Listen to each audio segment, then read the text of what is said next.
Guys, finished product na yung install ko na yung CP cooler. Tingnan natin kung gagana pati yung windows. Moment of truth. It's on. Ayan, start natin. Yun.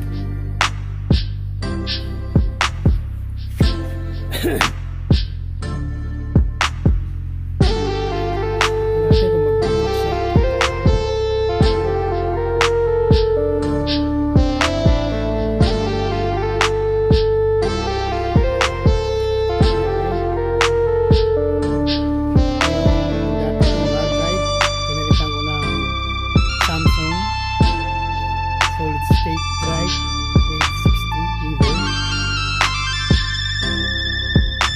saka yung CP cooler. Okay ba?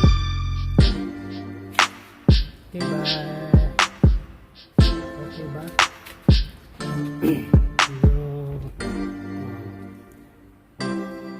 Ano pang pintuloy din?